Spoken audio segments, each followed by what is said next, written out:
नमस्कार. नारायण धारप यांची भयकथा 440 चंदनवाडी.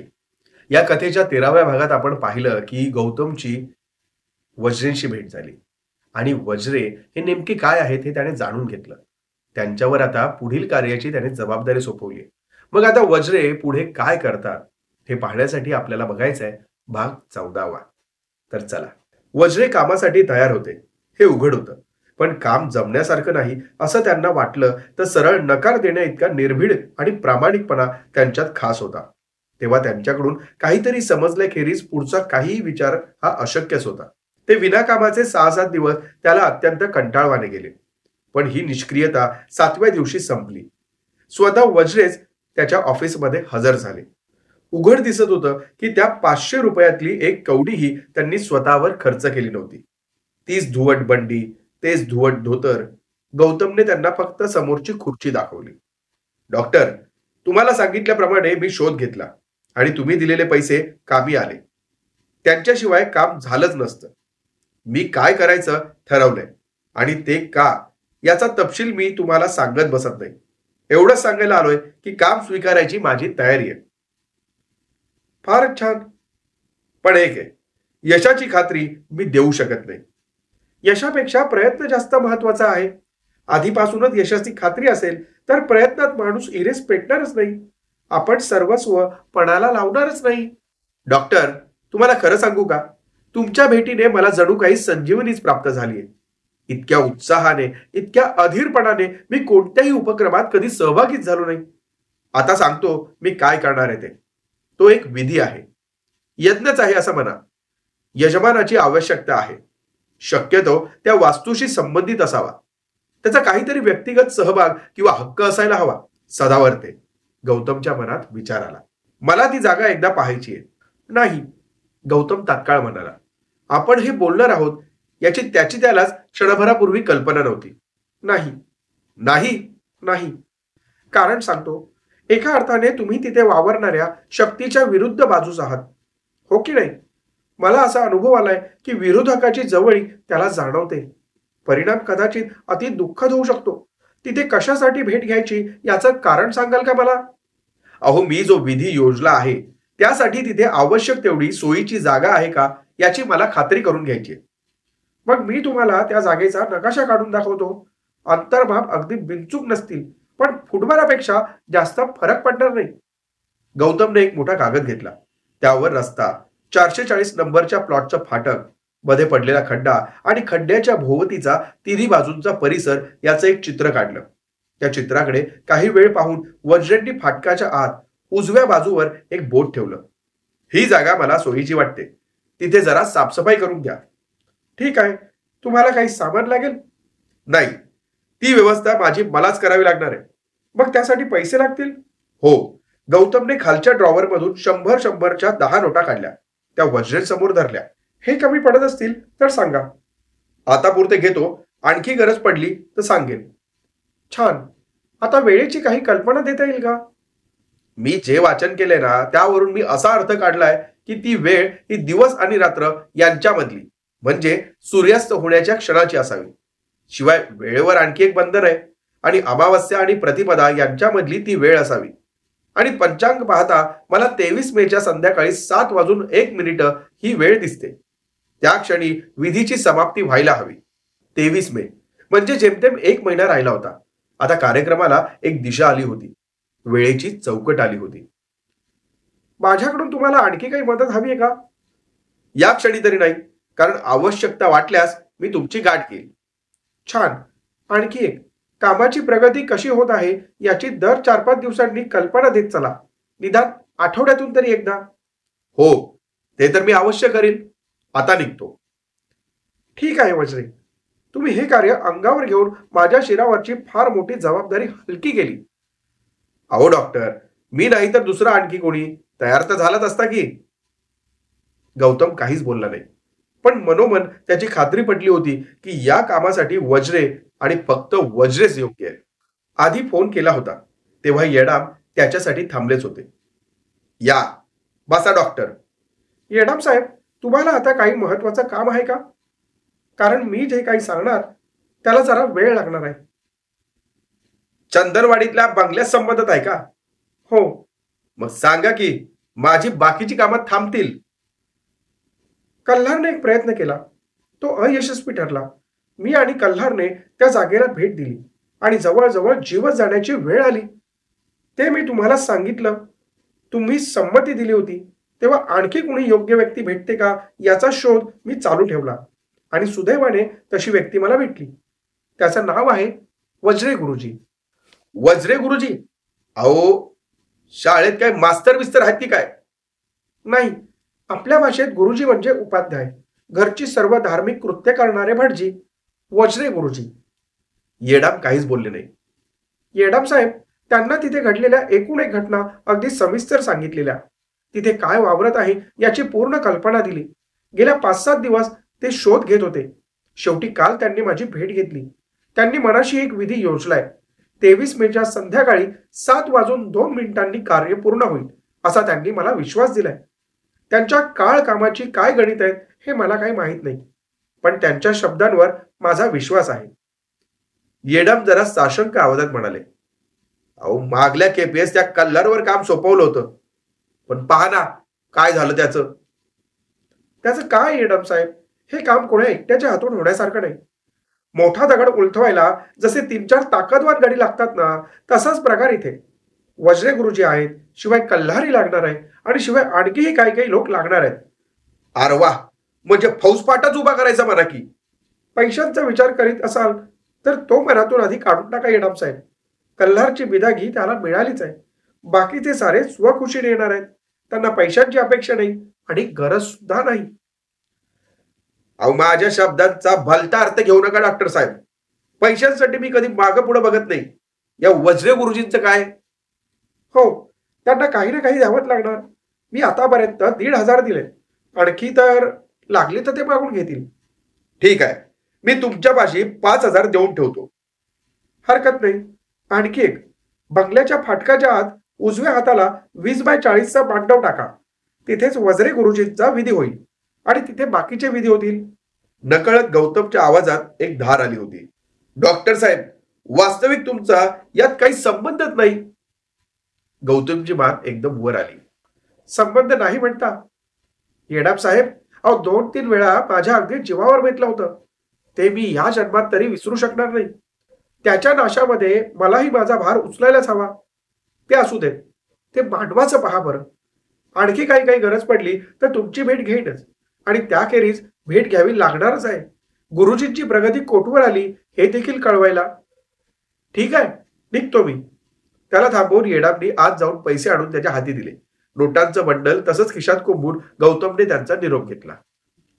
मेहेंदळे, चिंचवडेकर, सासणे इत्यादी लोक मदतीसाठी तयार होते, पण त्यांचा कशा प्रकारे उपयोग करून घ्यायचा यावर गौतमने बराच विचार केला होता. बंगल्यातल्या त्या घातकी अस्तित्वाबद्दल त्या सर्वांच्या मनात एक संताप, द्वेष हा खदखदत होता. यात शंका नव्हतीच.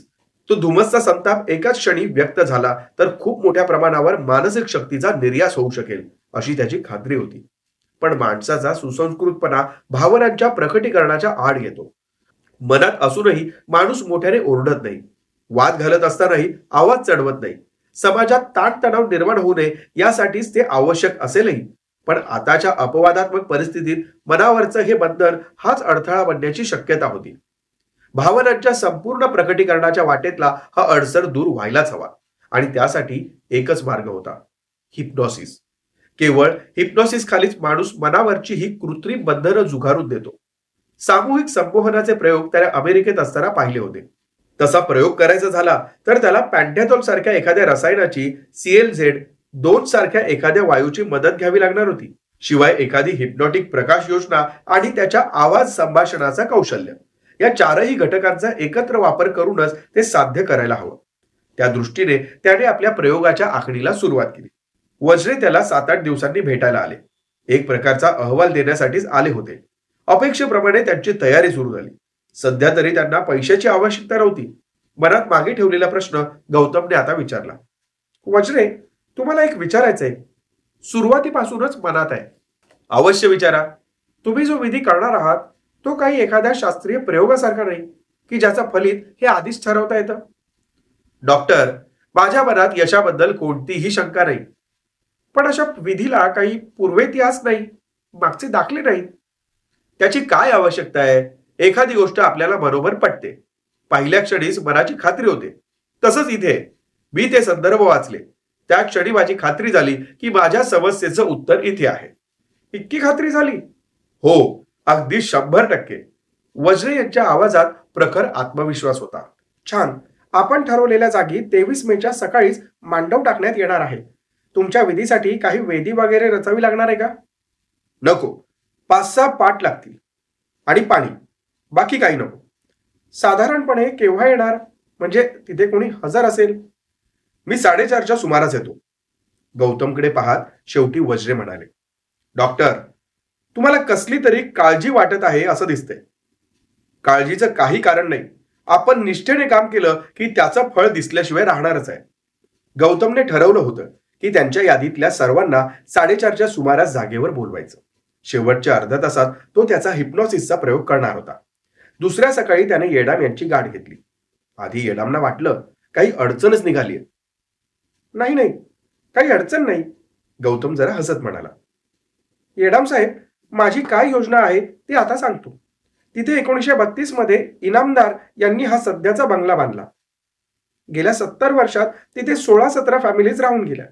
त्यांच्यापैकी जेवढ्यांना शक्य होतं तेवढ्यांना मी कॉन्टॅक्ट केले आणि आपल्या विधीच्या दिवशी त्यांना तिथे हजर राहण्याचं आमंत्रण देणार आहे.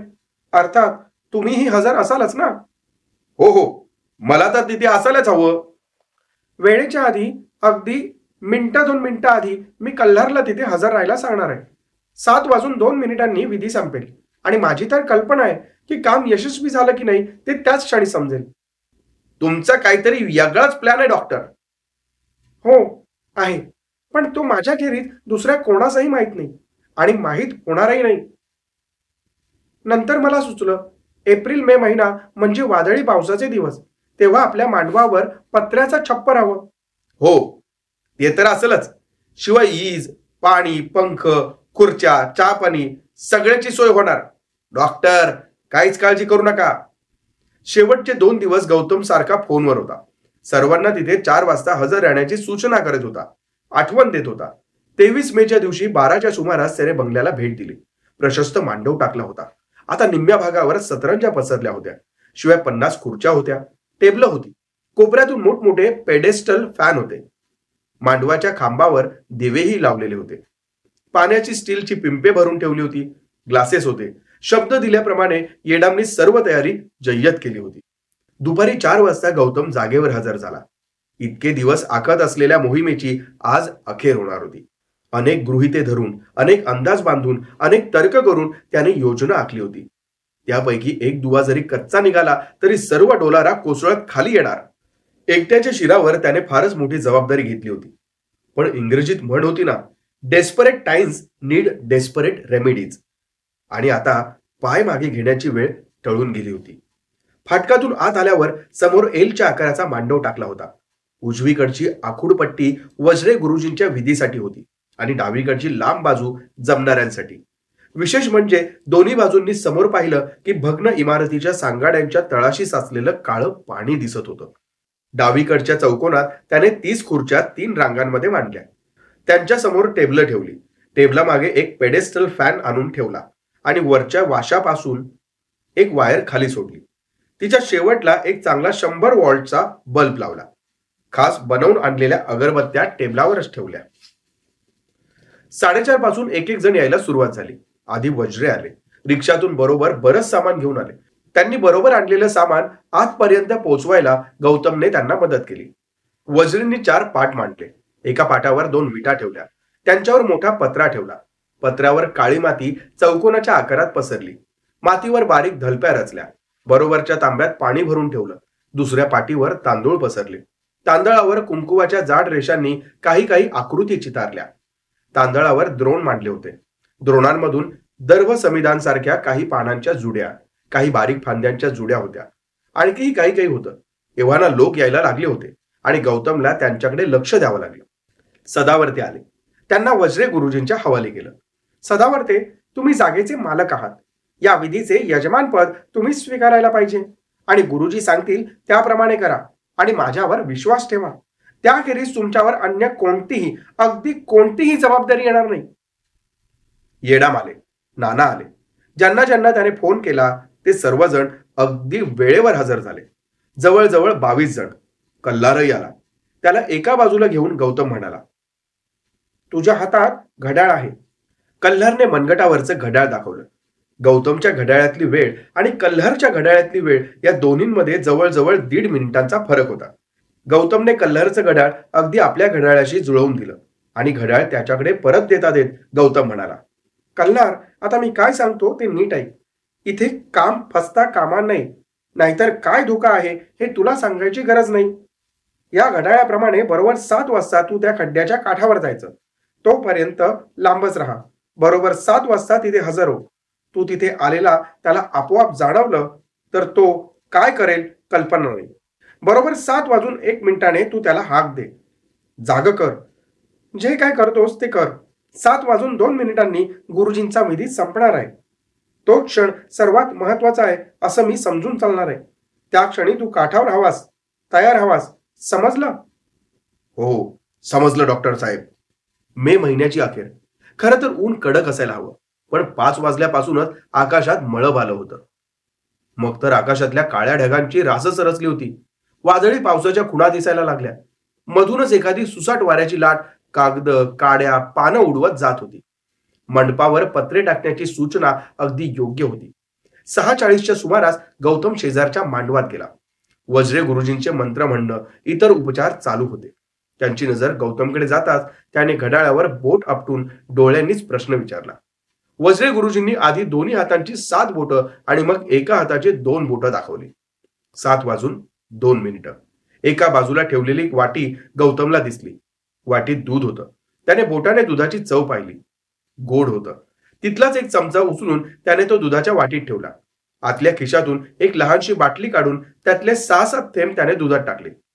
चमच्याने दूध ढवळत ढवळत तो मोठ्या मांडवात आला. लोक मंडपात फिरत होते, गप्पा मारित होते. गौतमने टेबलावरच्या उदबत्तीच्या घरात 3 उदबत्त्या लावल्या. मागचा पंखा सुरू केला. वरचा दिवा लावला आणि मग तो मोठ्या आवाजात म्हणाला, हे पहा, ऐका, सर्वजण खुर्च्यांवर बसून घ्या बरं. मी तुम्हाला काहीतरी सांगणार आहे. बसा बरं. 2-3 मिनिटात सर्वजण खुर्च्यांवर बसले. हातात दुधाची वाटी घेऊन गौतम रांगांमधून फिरत होता. प्रत्येकाच्या हातावर चमचा चमचा दूध ओतत होता. घेऊन टाका, आजच्या विधीचा प्रसाद आहे. सर्वांनी दूध घेतलं याची खात्री त्याला झाली आणि तो टेबलापाशी येऊन उभा राहिला. उदबत्त्यांचा धूर पंख्याच्या वाऱ्याने समोर बसलेल्या सर्वांवरून जात होता. गौतम बोलायला लागला तेव्हा त्याचा आवाज बदलला होता. आवाज जरासा खाली गेला होता. त्याला अधिकाराची एक धार आली होती. ज्या जागी आपण जमलो आहोत त्या जागेला एक मोठा विलक्षण इतिहास आहे. ही जागा एका दुष्ट शक्तीच्या प्रतिष्ठापनेसाठी वापरली गेली होती. या जागेत अघोरी विधी होत असत. कदाचित काही निरपराध जीवांचा बळीही दिला गेला असेल. लोकक्षोभाने इथली इमारत आगीच्या भक्ष्यस्थानी पडली. भगत लोकांची पांगापांग झाली, पण ती दुष्ट शक्ती तशीच सही सलामत राहिली. अजूनही तिचा इथे वावर आहे. आपल्यापैकी सर्वांना त्याचे चटके सहन करावे लागलेत. त्या शक्तीच्या विनाशासाठी आपण आज इथे जमलो आहोत. मागच्या दिव्याला गौतमने एक धक्का दिला.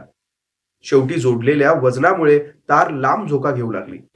दिवा डावीकडे उजवीकडे हलत होता आणि तो हलणारा प्रकाशबिंदू सर्वांची नजर आकर्षित करून घेत होता. गौतमचा आवाज बदलला. आणखी कठीण, आणखी अधिकारी झाला. माणसाला आपल्या आंतरिक शक्तीची जाणीव नसते, कल्पना नसते. अशा एखाद्या राक्षसी शक्ती विरुद्ध आपण काय करू शकणार? अशा विचाराने माणूस निराश होतो, गलितगात्र होतो. पण प्रत्येकात शक्ती आहे. आता मी तुम्हाला तुमच्यातल्या आंतरिक शक्तीची जाणीव करून देणार आहे. मनातली असहायता काढून टाका. माणसावरचे असे संस्कार झाले आहेत की आपल्या रागाचं, शोभाचं, संतापाचं जाहीर प्रदर्शन करायचं नाही. पण ही वेळ अपवादात्मक आहे. ही वेळ गप्प बसण्याची नाही. यावेळी मागचे ताप, अन्याय, मानसिक क्लेश आठवायचे. ज्या दुष्ट शक्तीमुळे ते सहन करावे लागले त्या दुष्ट शक्तीवर प्रहार करायचा आहे. सामूहिक प्रहार करायचा आहे आपल्याला. सर्वांनी एक समाया वेच्छदे करून प्रहार करायचा आहे. पहा, तुमच्या प्रत्येकाच्या हातात एक अस्त्र आहे. ते धारदार अस्त्र आहे. शत्रूच्या काळजाचा वेध घेणारा अस्त्र आहे. मात्र त्याचा निर्भीडपणे, निसंकोचपणे सर्व शक्तीनिशी वापर करायला हवा. तसा तुम्ही करणार आहात. मी आता अशी आरोळी दिली की हातातलं अस्त्र तुम्ही समोरच्या लक्ष्यावर सर्व शक्तीनिशी भिरकावणार आहात. या, माझ्या बरोबर या. त्याच्या मागोमाग सर्वजण मांडवा बाहेर आले. खड्ड्यासमोर रांगेने उभे राहा. त्यांची रांगच्या रांग मधल्या खड्ड्याच्या काठावर उभी राहिली. 7 वाजून 1 मिनिट झालं होतं. इतका वेळ फाटकापाशी उभा असलेला कल्हार त्याच्या मनगटी घड्याळात 7 वाजून 1 मिनिट होताच खड्ड्याच्या काठावर येऊन उभा राहिला. त्याची नजर खालच्या पाण्यावर खेळली होती. झन! मस्तकात झणत्कार झाला. पाण्याच्या पृष्ठाखाली पहुडलेला तो महाकाय आकार त्याला दिसला. त्याच क्षणी अजस्त्र मस्तकातला एकच लाल डोळा उघडला. ती विषारी नजर कल्हारवर खेळली. ये की बाहेर हरामखोरा. मनातल्या मनात कल्हार खसखसला. त्या अजस्त्र आकाराने एक वळण घेतलं आणि मान बाहेर काढली.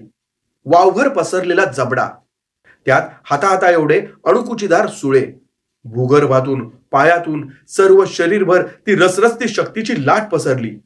पायापाशीच असलेला 2-250 पौंडाचा पत्थर कल्हारने सहज उचलला आणि दोन्ही हातांनी त्याच्या डोक्यावर नेला. 7 वाजून 2 मिनिटं झाली. कितीतरी गोष्टी त्याच एका क्षणात घडल्या. मर! असे ओरडत कल्हारने तो प्रचंड पत्थर त्या मस्तकावर फेकला. आता गौतमची करडी आज्ञा आल्याबरोबर 20 हात मागे गेले आणि 20 अस्त्रे भिरकावली गेली.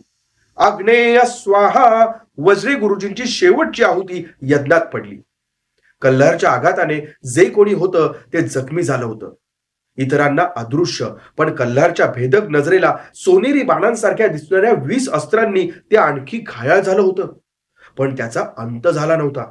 पण त्या क्षणी अवकाशातल्या काळ्या ढगांतून लखलखत्या विजेचा एक प्रचंड डोळ त्या मस्तकावर आदळला. त्या अतिप्रखर प्रकाशात सर्वांचीच नजर काही काळ आंधळी झाली होती.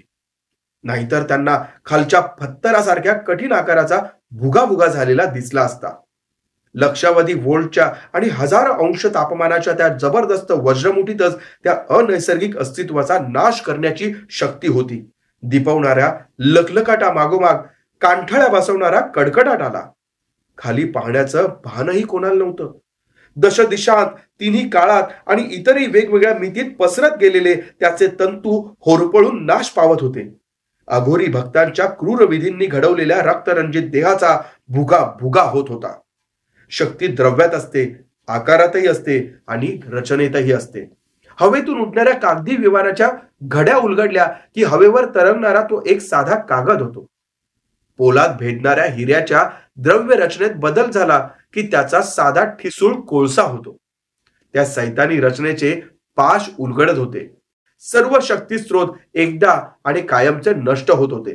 त्या गडगडाटानंतरची शांतता विलक्षण होती. पण सर्वजण जेव्हा भानावर आले तेव्हा प्रत्येकाच्या मनात एक समाधान होतं. शरीरातून उत्साहाची भरती वाहत होती. हवेतून झालेल्या विजेच्या प्रवासाने निर्माण झालेला प्राणवायू असेल.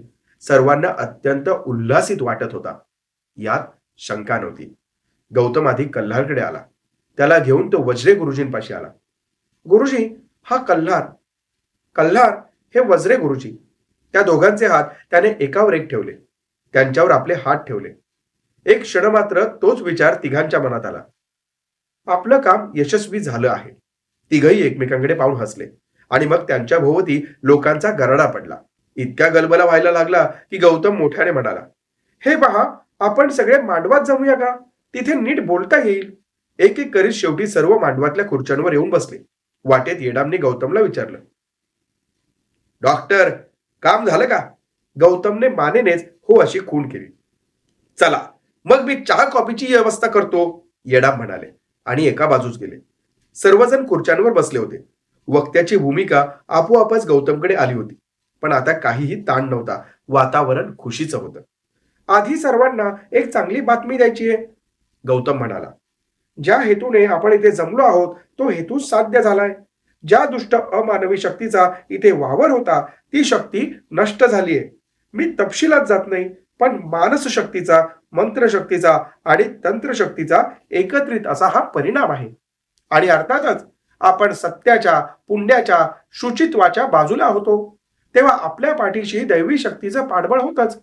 तुम्ही सर्वांनी वेळात वेळ काढून मोलाचं सहकार्य केलं त्याबद्दल मला तुमचे सर्वांचे आभार मानायला हवेत.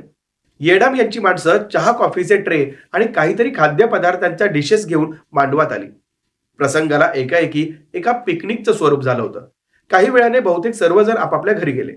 मागे राहिले ते येडाम, सदावर्ते, गौतम, कल्हार आणि वज्रे गुरुजी. आधी सदावर्ते वज्रे गुरुजींपाशी आले. गुरुजी, तुम्ही आजच्या विधीचं पौरोहित्य केलं. मला यजमान व्हावं लागलं. याची कल्पना मला असती तर मी तुमच्यासाठी काही ना काही दक्षिणा आणली असती. मगाशी जवळ होती तेवढी सगळी मी त्या तबकात ठेवली. पण मला कल्पना आहे ती अगदी अपुरी होती. पण मी त्याची कसर भरून काढणार आहे. येडामाई तिथे पोहोचले होते. सदावर्ते साहेब, आता आपला व्यवहार पूर्ण होण्यात काही अडचण नाही, नाही का? आणि अर्थात तुमची इच्छा असेल तर तुम्ही याच जागेवर नवीन बंगला बांधू शकता. आणि नुकसान भरपाईचा दिलेला शब्द मी मागे घेणार नाही. नाही नाही येडाम, आता मला ती काही दगदग झेपायची नाही. आपण एकदा बैठक ठरवूया आणि व्यवहार पुरा करूया. येडाम वज्रे गुरुजींकडे वळले. गुरुजी, आजच्या यशाचं खूप मोठं श्रेय तुम्हाला जातं. तुमच्यासाठी मी काय करू शकतो तेवढं सांगा. वज्रे गुरुजींचा बदललेला चेहरा पाहून येडाम घाईने म्हणाले, गुरुजी, अहो गैरसमज करून घेऊ नका. डॉक्टर साहेब, तुम्हीच गुरुजींना योग्य शब्दात सांगाल. ते सांगणारच आहे, पण येडाम, तुम्ही कल्हारला पार विसरूनच गेलात. त्याचाही आजच्या कार्यक्रमात खूप महत्वाचा सहभाग होता.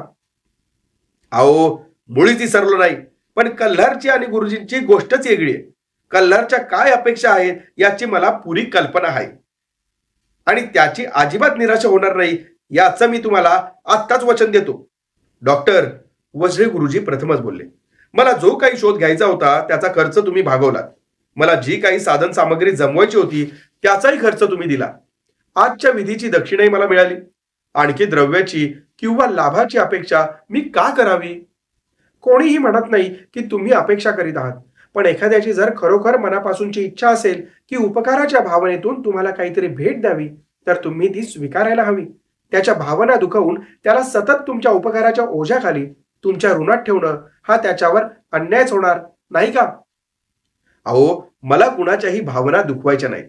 मला कुणावरही माझ्या उपकाराचा व ऋणाचा बोजा ठेवायचा नाही.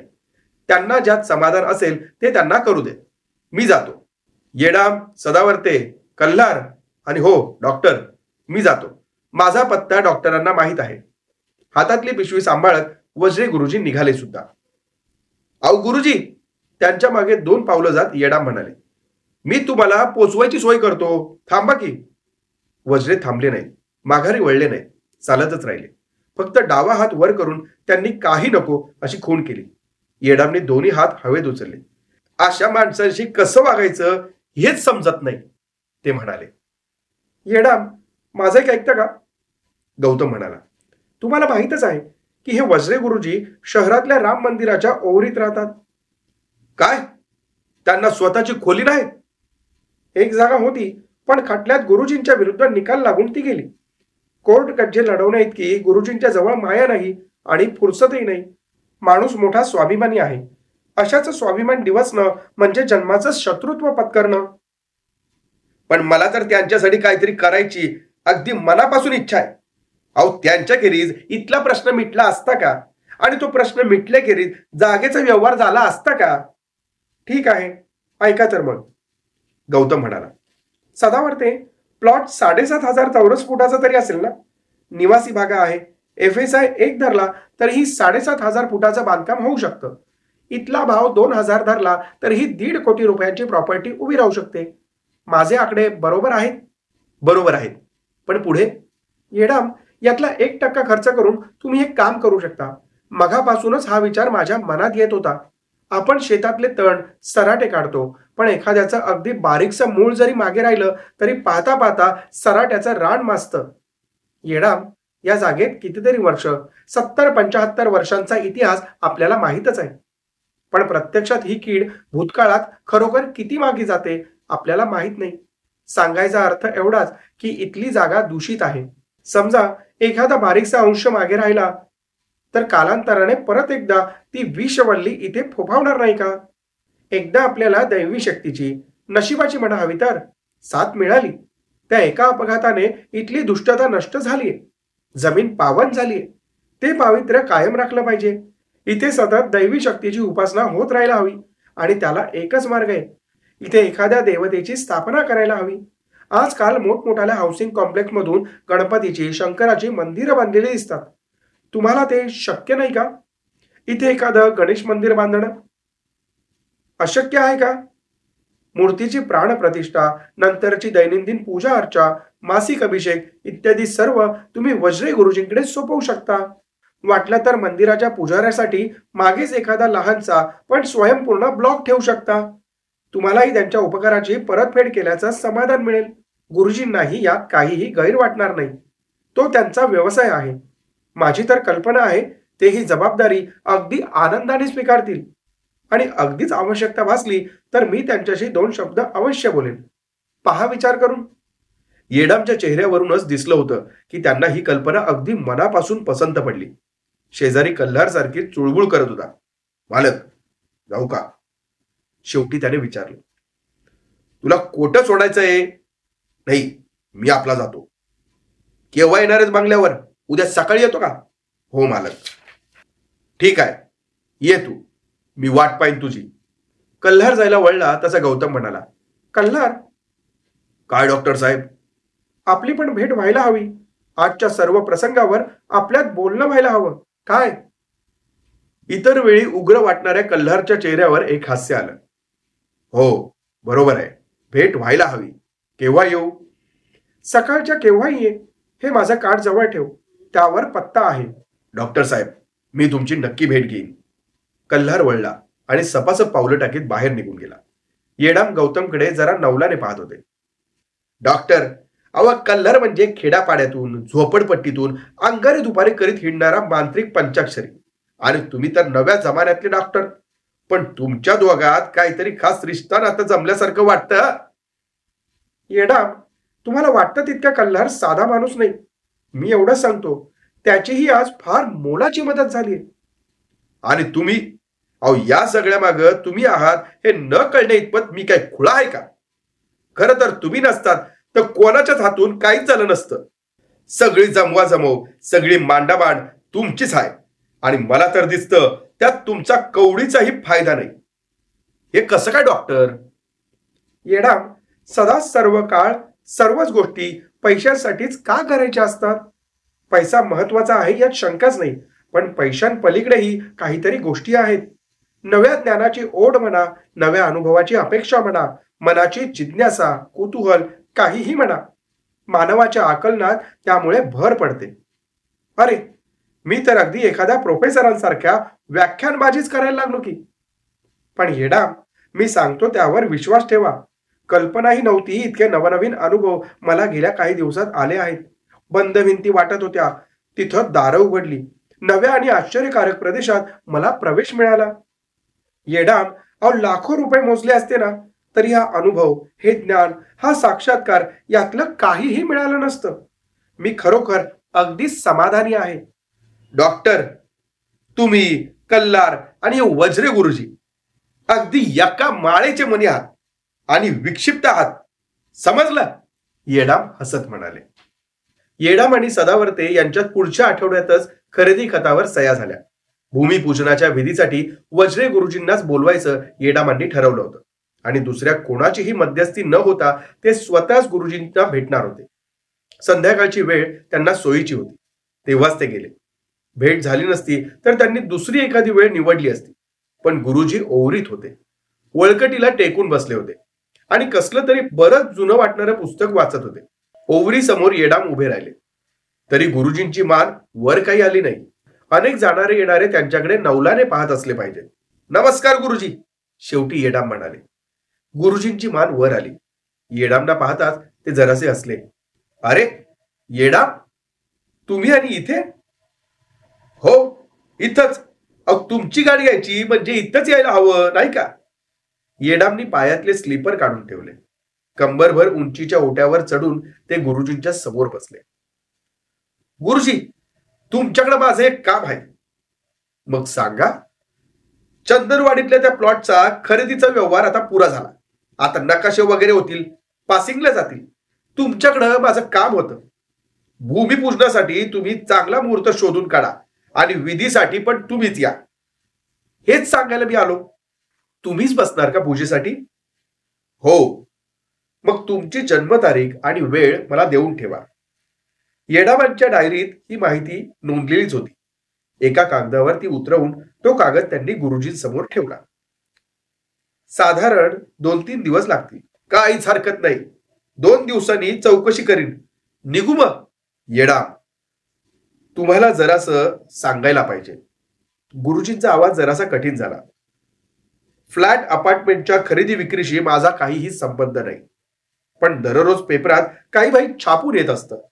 बिल्डर, डेव्हलपर, कॉन्ट्रॅक्टर यांनी गिरायकाला फसवल्याचे अनेक प्रकार छापून येत असतात. खोटी मापं दाखवणं, कबूल केलेल्या सोयी उपलब्ध करून न देणं, हलक्या दर्जाचा माल वापरणं, ठरलेल्या रकमेपेक्षा या ना त्या कारणासाठी अधिक पैसे घेणं, अनेक प्रकरणं. त्यावर टीका टिप्पणी करण्यात मला काही रस नाही आणि तसा अधिकारही मला नाही. मी माझ्यापुरतं एवढंच करू शकतो. असल्या कोणत्याही व्यवहारात माझा सहभाग असणार नाही. तुमच्या प्रोजेक्टचे असले एक प्रकार होत असतील तर त्याबद्दल मला काहीही बोलायचं नाही, पण मग कृपा करून मला बोलावू नका. येडाम काही धुतल्या तांदळासारखे स्वच्छ नव्हते. जग रहाटी आणि दुनियादारी त्यांनाही सांभाळावी लागतच होती. पण एक गोष्ट त्यांना मनोमन समजली. या ठिकाणी केवळ तोंड देखलं हो म्हणून भागणार नव्हतं. इथे दिलेला शब्द पाळलाच पाहिजे. वास्तविक ते एका साध्या दगडी ओवरीत एका साध्या ब्राह्मणासमोर साध्या फरशीवर बसले होते. पण क्षणभर एक विलक्षण चित्र डोळ्यासमोर लकाकलं आणि हवेत विरून गेलं. गुरुजी, मी तुम्हाला शब्द देतो, या प्रोजेक्टमध्ये कोणाचीही पैशाची फसवणूक होणार नाही आणि दिलेला शब्द मी कधीच मोडत नाही. या मग 2 दिवसांनी, गुरुजी साध्या आवाजात म्हणाले. गुरुजींनी दिलेला भूमिपूजनाचा मुहूर्त उजाडेपर्यंत येडाम यांचे बिल्डिंग प्लॅन पास झाले होते. आवारात चंदन हाईट्स लक्झुरियस 2 आणि 3 BHK फ्लॅट्स अशी मोठी पाटी पण लागली. येडामनी माणसाला गुरुजींकडे पाठवून सामानाची यादी मागवून घेतली. त्या यादीप्रमाणे सर्व यादी तयार केली. भूमिपूजनाला येडाम यांचे स्वकीय तसेच व्यावसायिक मित्र आणि त्यांच्याबरोबरच सदावर्ते, गौतम आणि कल्हार यांना सुद्धा निमंत्रण होतं. गौतम त्या संध्याकाळनंतर कल्हारला आज प्रथमच भेटत होता. कल्हार, तू माझ्याकडे येणार होतास? अहो, जराशी 2 कामं आली होती.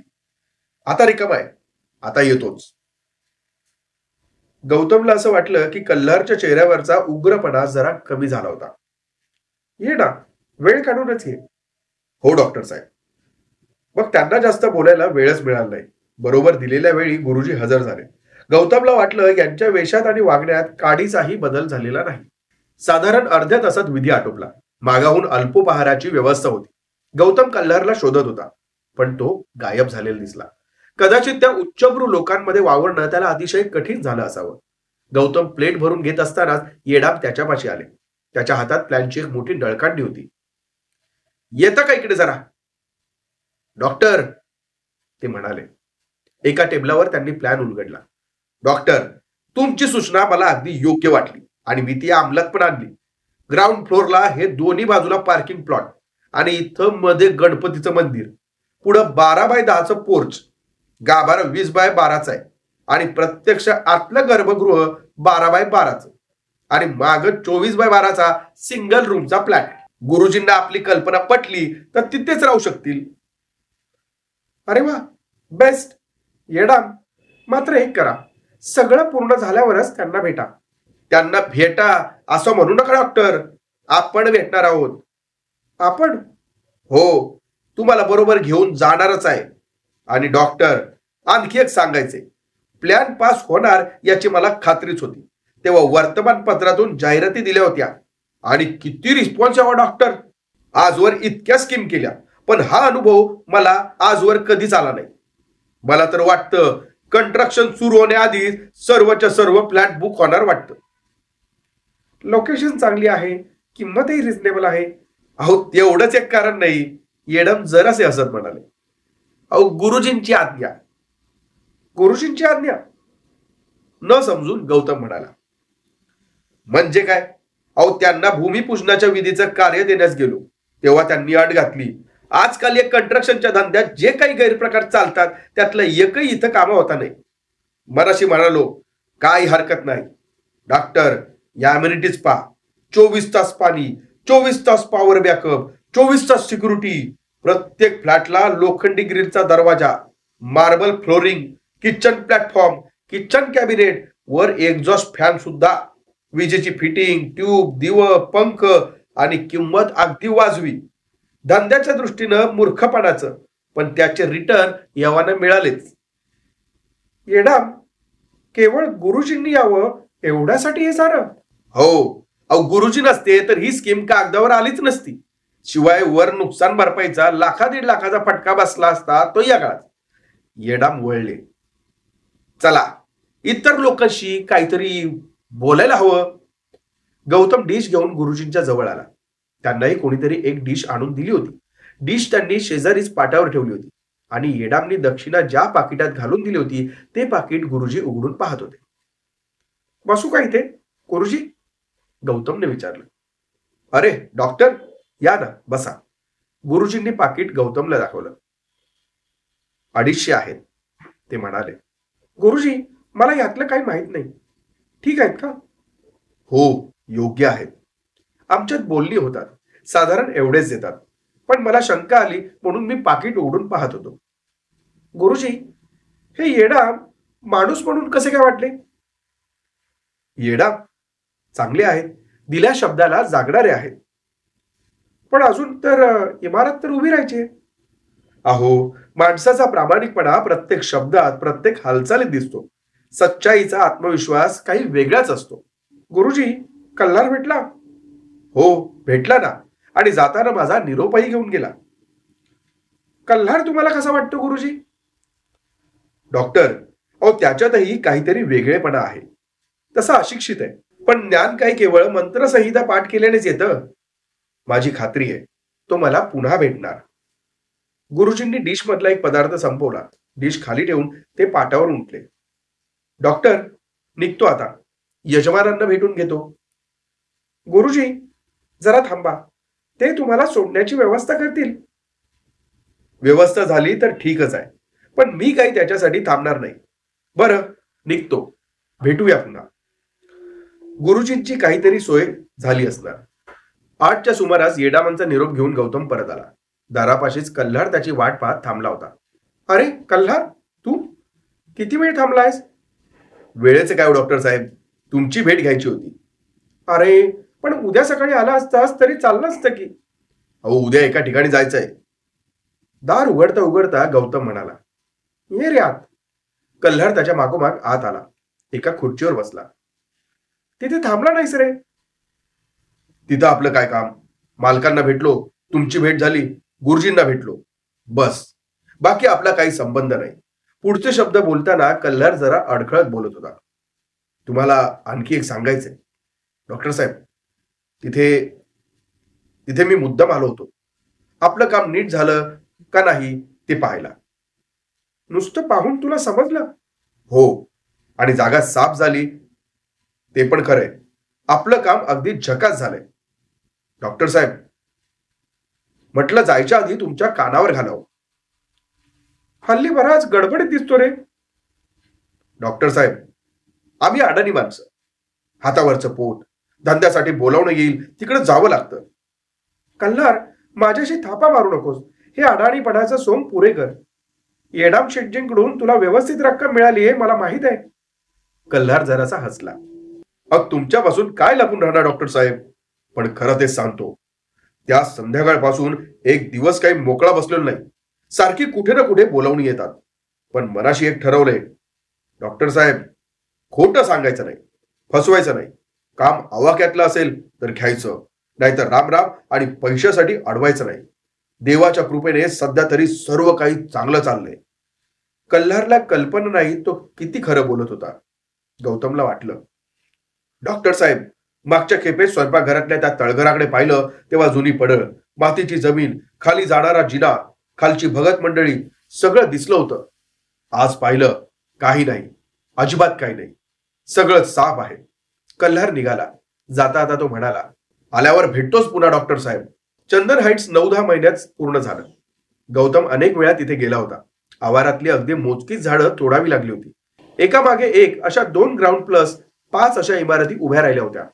सर्व काम जेव्हा जवळजवळ संपत आलं तेव्हा गौतमने भेट दिली होती. येडाम त्यावेळी हजर होते. मंदिराची रचना दाखवताना त्यांना अभिमान वाटत होता. खाली मोझॅक टाईल होती. वर छताला प्लास्टरचे मोल्डिंग मधले पॅटर्न होते. अंतर्गृह छान होतं. देव्हारा शिशवीचा, कोरीव कामाचा, आकर्षक होता. पण मागची खोली पाहून गौतमला नवल वाटलं. साध्या डिस्टेंपरचा रंग दिलेल्या भिंती, खाली साधी शहाबादी फरशी, छताला एक पंखा, बाथरूम मध्येही अगदी साधी फिटिंग. येडाम, हे काय आहे? वरच्या ब्लॉक मधून तर डॉक्टर, अहो इथे कोण राहणार आहे माहितीये ना? गुरुजी. मग अहो पॉलिश स्टाईल, फॅन्सी फिटिंग, भिंतींना चकचकीत ऑइल पेंट असल्या खोलीत गुरुजी पाऊल सुद्धा टाकणार नाहीत. इथे सुद्धा येतीलच अशी खात्री नाही, पण आपण ऑफर देऊन बघायची. या 7-8 दिवसात जाऊयाच त्यांच्याकडं. मूर्ती मागून घेतलीये, ती आली की जाऊ की. 10-12 दिवसांनी येडाम गौतमकडे आले. गौतम तयारच होता. ओवरीत गुरुजी गादीला टेकून नेहमीच्या पवित्र्यात बसले होते. येडाम आणि गौतमला पाहताच त्यांना अगदी खरा आनंद झालेला दिसला. अरे येडाम शेठ, डॉक्टर, दोघही आज काय विचार आहे? दोघही गुरुजींच्या सतरंजीवर आरामात बसले. गौतम म्हणाला, गुरुजी, येडाम एक विनंती करायला आलेत. अरे येडाम साहेब, हे विनंती प्रकरण काय?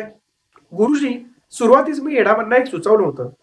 ज्या जागी बंगला होता ती जागा 70-80-100 वर्ष दूषित झाली होती, पछाडली होती. ती आता शुद्ध झाली.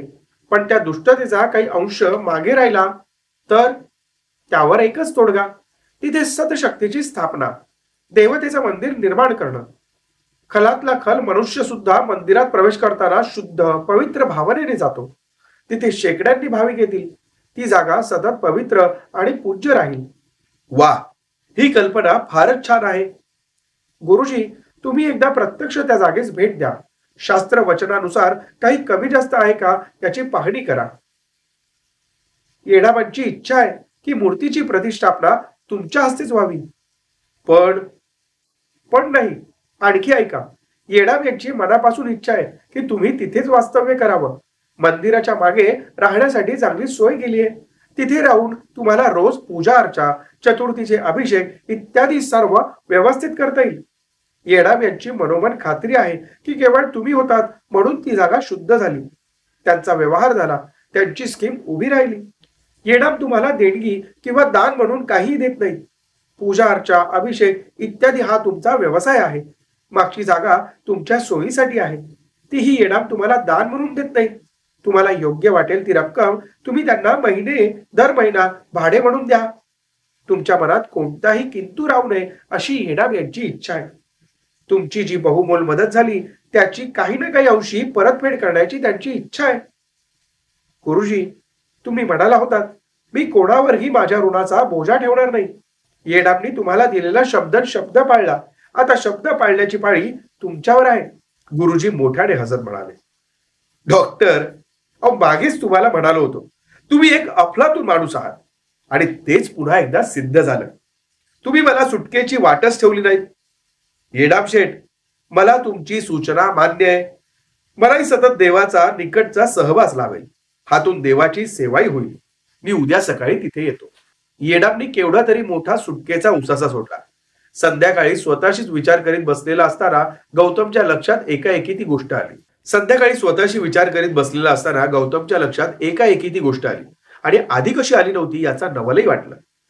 चंदनवाडीतल्या वास्तूतली उत्पत्ती संध्याकाळ त्यांच्या तिघांच्याही, त्याच्या, कल्हारच्या आणि गुरुजींच्या, या तिघांच्या आयुष्यात एक टर्निंग पॉइंट ठरली होती. त्याच्या कन्सल्टिंग प्रॅक्टिसमध्ये दसपट वाढ झाली होती. कल्हारला जवळजवळ दररोज कामासाठी जावं लागत होतं आणि गुरुजी, येडामांच्या सांगण्यावरून त्याला समजलं होतं की गुरुजींनाही वेगवेगळ्या कार्यांसाठी सतत मागणी होती. हा काय निव्वळ योगायोग समजायचा का त्यामागे एखादी प्रेरणा होती? एखाद्या सत्कार्यात भाग घेतल्याबद्दल त्यांना मिळालेला तो प्रसाद समजायचा का? सुरुवातीपासूनच त्याची खात्री होती की आपले या बाबतीतले अनुभव जरा वेगळ्या श्रेणीचे आहेत आणि नेहमीचे कार्यकारण भावाचे नियम येथे लागू पडत नाहीत.